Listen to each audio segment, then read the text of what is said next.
folks, it's Andy here from McDowall Manor. What we're looking at there is a couple of solar panels, and they'd be 120 watts camping solar panels, which are strategically positioned up on top of my garage roof.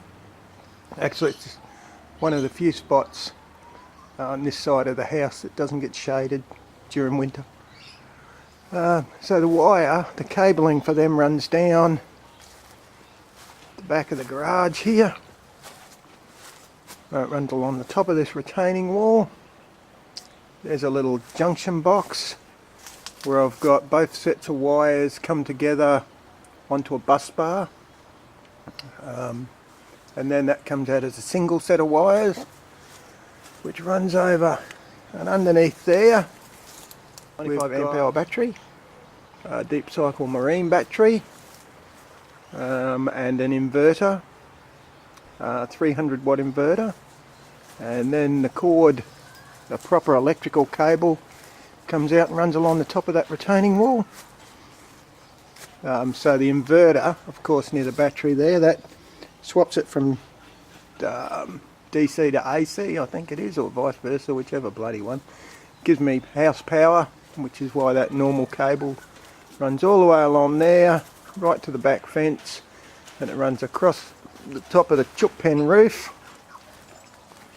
and down the other side, and it'll run, just going around the aquaponics, you can see it tucked away behind here. Look, there it is. I'll neaten that up eventually.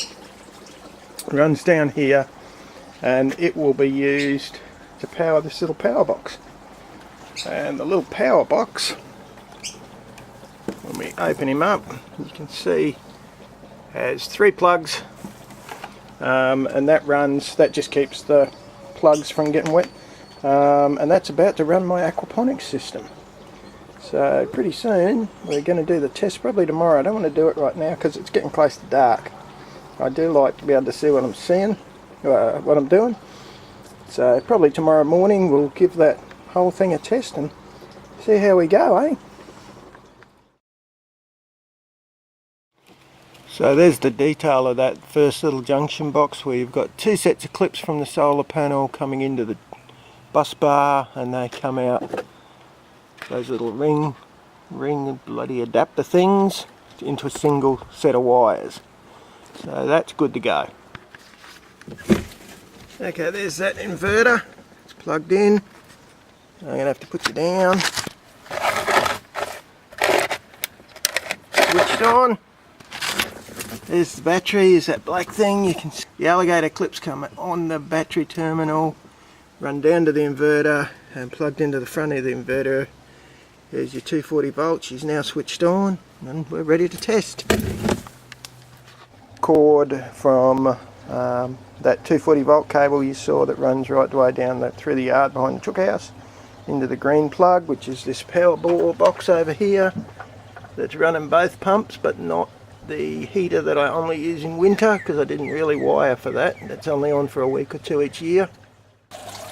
And there's your confirmation that it is running that pump. Confirmation that it is running the second pump. So at the moment we're running both pumps. It's a case of how long does it run for.